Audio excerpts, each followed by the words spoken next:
Every 40 seconds in this country, someone new joins a club nobody wants to be in. According to the CDC's National Diabetes Statistics Report, more than 1 in 3 American adults is already living with prediabetes, and the majority of them have never been told. Past age 50, the odds climb year after year, quietly, while the annual physical hands you a printout, a shrug, and the words, "Let's just keep an eye on it." Here is what almost nobody explains in that exam room. The problem is not the sugar. The sugar is the smoke. The fire is burning in 2 organs your doctor almost never mentions when your glucose number comes back high: your muscles and your pancreas. And once you understand what's actually happening in those 2 places after 50, the whole picture changes, including what you can do about it from your own kitchen. Today I'm going to walk you through 7 spices, most of which are probably sitting in your pantry right now, that have been put through real clinical trials, randomized, placebo-controlled, published human trials for their effect on blood sugar, not folklore, not a wellness blog. Trials. And I need to flag 2 things before we start. First, one of these 7 spices carries a documented liver risk if you buy the wrong jar. And the wrong jar is the one in most American supermarkets. There is a single word on the label that protects you, and I'll give you that word later in this video. Second, there is a 272-person clinical trial about a spice you already own that made researchers reconsider what an aging, tired pancreas can still do. The result was not what you'd expect, and it's coming in the second half. Stay with me, because the order of this list matters, and so does the warning at the end. Now, the title of this video makes a bold claim, and you deserve precision from me, so let me be precise. No spice on this list replaces medication. If you take metformin, insulin, or anything else for your blood sugar, you do not touch that prescription without your physician. What I'm going to show you is what pills don't do, and where the evidence says food can pick up the slack. Here is exactly what you're getting in the next 25 minutes. 1. The spice with more randomized controlled trials behind it than any other on Earth for blood sugar, including a meta-analysis of 16 separate trials per the published research, and the honest truth about how big its effect really is. 2. The spice that was tested with continuous glucose monitors strapped to real patients for 24 hours straight, measuring not the average, but the swings, because the swings are what age your blood vessels. 3. The 272-person pancreas trial I just mentioned, and the specific cells it targeted. 4. The kitchen pairing that can multiply the absorption of one of these spices. Miss this, and you may be pouring most of the benefit down the drain. And 5. The label word that tells you whether the jar in your hand is medicine or a slow toxin. Keep all 5 in your head, because by the end, they fit together into something you can actually do at breakfast tomorrow. But before the first spice, I owe you the mechanism, because if you don't understand the fire, the spices are just seasoning. So let me take you into your own muscles for a moment. Your skeletal muscle is the single largest sink for glucose in your entire body. After a meal, when carbohydrates break down into glucose and that glucose floods your bloodstream, a large share of it is supposed to be pulled out of the blood and into your muscle cells, where it's either burned for energy or stored as glycogen. That's the design. And the thing that unlocks the muscle cell door is insulin. When insulin arrives at the surface of a muscle cell, it triggers a cascade. Insulin binds its receptor, the receptor lights up a relay of proteins, and at the end of that relay, a glucose transporter called GLUT4 gets shipped from deep inside the cell up to the surface, where it acts like a gate that lets glucose pour in. In a healthy young adult, that whole system is crisp and responsive. A little insulin, a big response. Now here is what age does, and here is what almost nobody explains after 50. Two things happen at once. First, most adults lose muscle mass steadily after their 30s, a process called sarcopenia, and by the time you're 70, you may have lost a substantial portion of the muscle you had in your prime. Less muscle means a smaller sink. There is simply less tissue to soak up the glucose. Second, and worse, the muscle you have left becomes deaf to insulin. The GLUT4 gates stop responding the way they should. This is insulin resistance, and it doesn't happen because you ate one bad meal. It builds because fat starts to accumulate inside the muscle cells themselves, intramyocellular lipid, and those fat droplets release signaling molecules that physically jam the insulin relay. The receptor still gets the message. The cascade downstream gets sabotaged. So the glucose stays in your blood, and your pancreas, watching that blood sugar refuse to come down, does the only thing it knows to do. It screams louder. It pumps out more insulin. This is why, in early prediabetes, your fasting glucose can look almost normal while your insulin level is quietly 2, 3, 4 times what it should be. The average annual physical measures your glucose and never measures your insulin, so the fire is roaring for years before the smoke, the sugar, finally gets high enough to show up on the printout. That's the tragedy of let's just keep an eye on it. By the time the number is high enough to alarm your doctor, the machinery has been failing for a decade. And now the pancreas, the second organ, the one that determines whether this story ends in a pill bottle. Inside your pancreas sit clusters of cells called the islets of Langerhans, and within them the beta cells, the only cells in your entire body that make insulin. For years, as the muscle grows death, the beta cells compensate by overworking. They enlarge, they multiply, they push out heroic amounts of insulin to keep your blood sugar in a normal range. This is the compensation phase, and you can live in it undiagnosed for a very long time. But beta cells are not infinite. Running them at full throttle year after year in an environment of high blood sugar and high blood fat does to them what running an engine redlined does to an engine. They burn out. This is called glucotoxicity and lipotoxicity. The very sugar and fat they're trying to manage becomes poisonous to the cells managing it. Studies of people at the moment of a type 2 diagnosis suggest they've often already lost a substantial portion of their functional beta cell capacity, and most of it silent. That is the real reason your doctor shrugs and reaches for a prescription, because conventional wisdom held that beta cell loss was a one-way street. What that 272-person trial in the second half questioned is exactly that assumption. And it's why I want you to stay to the end. So keep that whole picture in your mind. Muscle that's shrinking and going deaf, and a pancreas that's overworked and burning out. Every spice on this list works on one or both of those two problems. Either it helps the muscle hear insulin again, or it takes pressure off the pancreas, or it slows how fast glucose hits the bloodstream in the first place, so neither organ gets slammed. That's the lens. Now, let's start counting. Number 1 is cinnamon, and I'm starting here for a reason. No spice on earth has been tested more times in more randomized controlled trials for blood sugar than cinnamon has.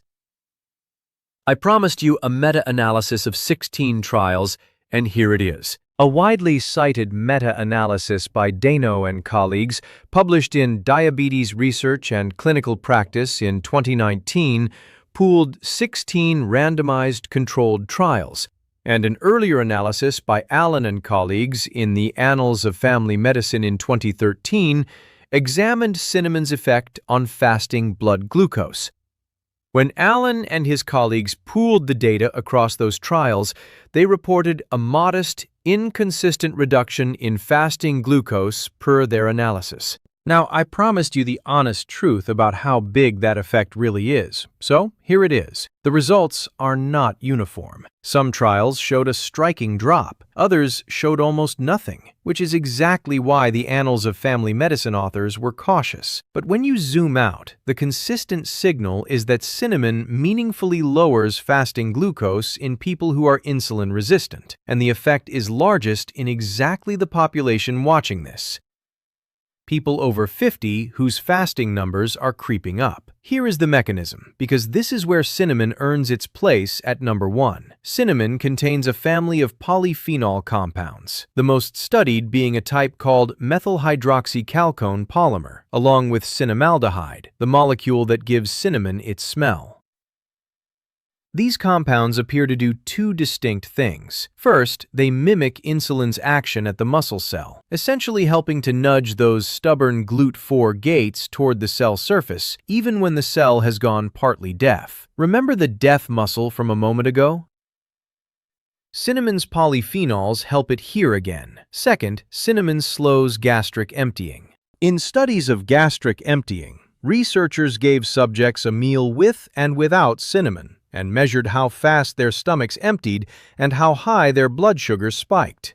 The cinnamon group's stomachs may empty more slowly, and a slower stomach means glucose trickles into the blood instead of flooding it, which means a gentler spike and less pressure on those overworked beta cells.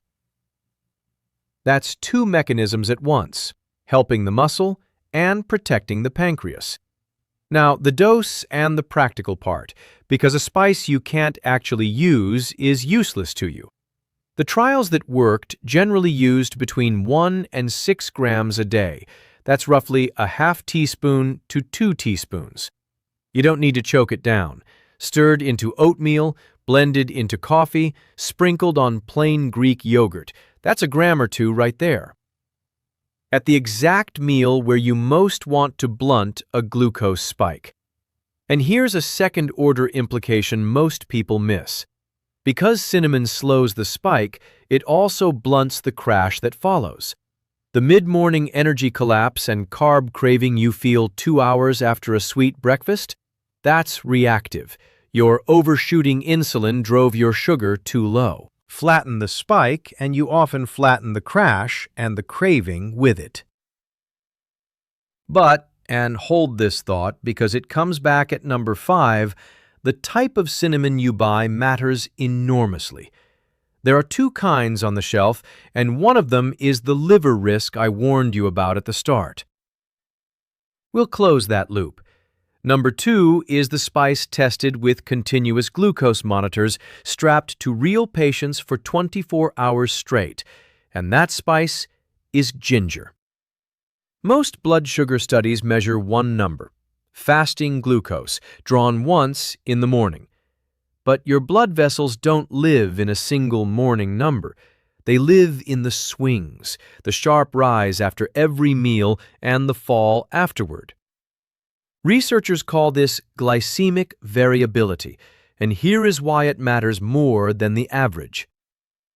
When your glucose spikes hard and repeatedly, the sugar molecules physically bind to proteins in your blood vessel walls in a process called glycation, forming compounds with the fitting acronym AGEs. Advanced Glycation End Products. Those AGEs stiffen your arteries, damage the delicate lining called the endothelium, and drive the inflammation that ages your cardiovascular system. Two people can have the identical average glucose and the identical A1C, and the one with the wild swings will age their blood vessels far faster. That's why the continuous monitor matters. It catches what a single blood draw hides. In trials, ginger, usually dosed at 1 to 3 grams of powdered ginger a day, has been shown to lower fasting blood glucose and improve A1C, that 3-month average of your blood sugar. A randomized, double-blind, placebo-controlled trial published in the International Journal of Food Sciences and Nutrition in 2013, along with a 2024 meta-analysis in Clinical Nutrition ESPN, found ginger supplementation may produce a drop in fasting glucose and improvements in insulin sensitivity markers compared to placebo. The mechanism runs through ginger's active compounds, gingerols and shogaols, which have been shown to increase the uptake of glucose into muscle cells by boosting that same GLUT4 transporter, and independent of insulin, which is the part that matters for an insulin-resistant body. When your insulin signaling is broken, a compound that can move glucose into muscle through a partially separate pathway is doing exactly the job your failing system can't. Ginger also appears to inhibit two enzymes with clumsy names, alpha amylase and alpha glucosidase, that break complex carbohydrates down into absorbable glucose in your gut. Slow those enzymes, and you slow the flood, and you tame the swing. So ginger hits the same two-organ problem from a different angle. It helps the deaf muscle take up sugar, and it flattens the post-meal spike that damages your vessels and exhausts your pancreas. Practically, ginger is one of the easiest to get in. Fresh grated ginger in a stir-fry, ginger steeped as tea after a heavy meal, powdered ginger in a smoothie. And a second-order benefit worth naming, ginger has some of the strongest anti-nausea and anti-inflammatory data of any kitchen spice, which is why it shows up in cancer care nausea protocols. For an older adult managing blood sugar, blunting systemic inflammation is not a side note. Chronic inflammation is one of the drivers of insulin resistance in the first place. So ginger is quietly working on the root of the fire, not just the smoke. Number 3 is turmeric, and this is where I need to slow down because turmeric is where the pancreas story gets genuinely surprising, and it's connected to that 272-person trial I keep promising. But first, the active compound. Turmeric's power for blood sugar comes almost entirely from a bright yellow polyphenol called curcumin, which makes up only about 2 to 5% of the raw spice. curcumin is one of the most heavily researched natural compounds in the world, with thousands of published papers. And for blood sugar, its mechanisms are broad. It reduces inflammation through a master switch called NF-kappa B. It improves insulin sensitivity in muscle and fat tissue. And, this is the crucial part, it appears to protect and even preserve the function of pancreatic beta cells against the glucotoxicity and lipotoxicity that were burning them out.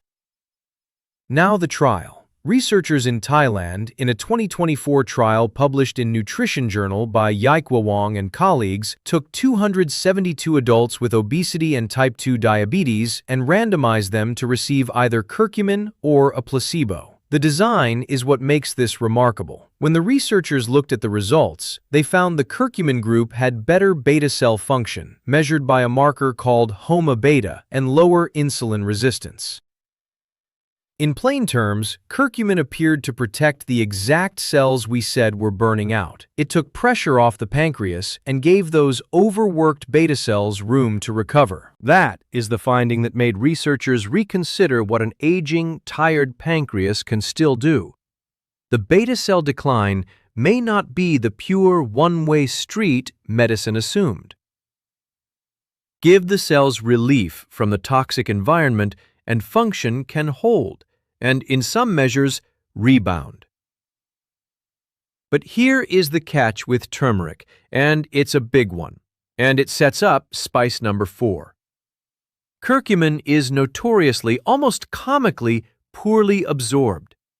Swallow curcumin on its own, and the overwhelming majority of it is either not absorbed through your gut wall or is chewed up and inactivated by your liver almost immediately, a process called first-pass metabolism. Some estimates put the bioavailability of plain curcumin at just 1 or 2%. You could sprinkle turmeric on everything you eat and pour most of its benefit, as I warned you at the top, straight down the drain. Which brings us to the pairing. Number 4 is not exactly a standalone spice. It's the kitchen pairing that can multiply the absorption of turmeric, and it is black pepper. Specifically, a compound in black pepper called piperine. And the number here is one you should tattoo on your memory. In widely cited research, piperine has been shown to markedly increase the absorption of curcumin. Researchers gave subjects curcumin alone and then curcumin with a tiny amount of piperine, the amount in a modest pinch of black pepper, and found piperine substantially increased how much curcumin the body absorbed. The mechanism is elegant. Piperine temporarily inhibits the liver and gut enzymes responsible for that first-pass destruction of curcumin. So instead of being inactivated on arrival, the curcumin survives long enough to circulate and do its work. This is why in traditional Indian cooking, turmeric and black pepper have been combined for thousands of years, and in a golden milk latte, you'll almost always find both plus a fat like coconut or whole milk, because curcumin is also fat-soluble, so a little fat boosts absorption further still. Miss the pepper, and you're the person pouring the benefit down the drain. Add the pepper, literally a pinch, and the same turmeric becomes dramatically more effective. This is the single easiest, cheapest optimization on this entire list, and almost nobody does it on purpose. Turmeric plus black pepper plus a little fat. Write it down. Number 5 is where I keep my 2 earlier promises at once, the liver warning and the label word. And it circles all the way back to spice number 1, cinnamon. Because there are 2 completely different plants sold in America under the same word, cinnamon. And the difference between them can be the difference between medicine and a slow toxin to your liver. The cheap, common cinnamon, the kind in most American supermarkets, the kind in the big warehouse jars, the kind almost certainly in your cabinet right now, is called cassia cinnamon, usually from the Cinnamomum cassia tree. Cassia contains a naturally occurring compound called coumarin. And coumarin, in high enough regular doses, is toxic to the liver. It's toxic enough that Germany's Federal Institute for Risk Assessment issued formal warnings about it, and the European Food Safety Authority set a tolerable daily intake for coumarin at 0.1 milligrams per kilogram of body weight. Here's the problem. Cassia cinnamon can contain enough coumarin that just a couple of teaspoons a day, the very dose used in some of those blood sugar trials, can push a smaller adult past that safety limit. So the spice you're taking to protect your metabolism could be quietly stressing your liver. The word that protects you, the single word on the label I promised at the very start, is Ceylon. Ceylon cinnamon, from the Cinnamomum verum tree, sometimes labeled true cinnamon.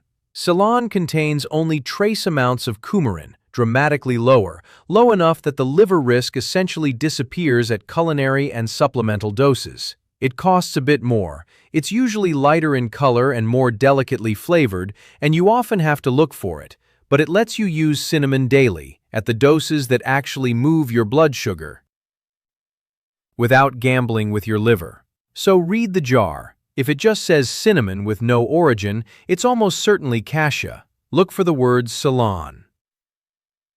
That one word is the guardrail, and now you have it. And notice the second-order lesson buried in here. Natural does not mean harmless, and dose matters for every compound on this list. The same principle, respect the dose, know your source, applies to everything you put in your body in the name of health. Now that we've closed those loops, let me give you the remaining spices, because I promised you 7, and the last 3 round out the 2-organ strategy. Number 6 is fenugreek. And it deserves more attention than it gets in the West, because its evidence for blood sugar is among the strongest of any seed spice on Earth.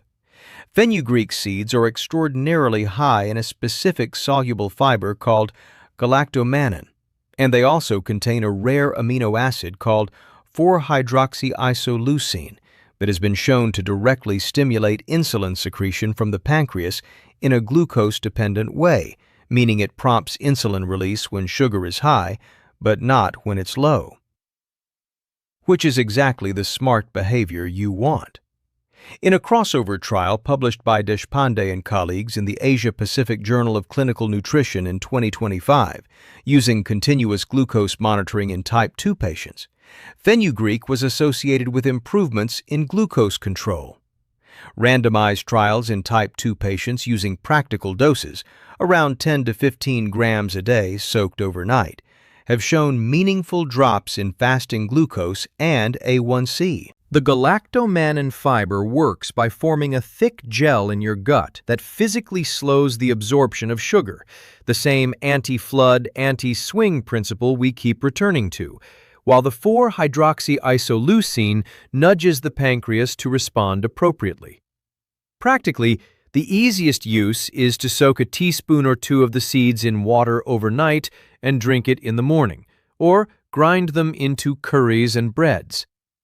Fair warning, fenugreek can give you a faintly maple syrup smell, and it's assertively bitter, which is why it's often cooked rather than eaten raw. But gram for gram, its effect on fasting glucose in the trials is genuinely impressive. Number 7 is cumin, and specifically black cumin from the seed Nigella sativa, sometimes called black seed. This is a promising entry, though the evidence remains preliminary and limited.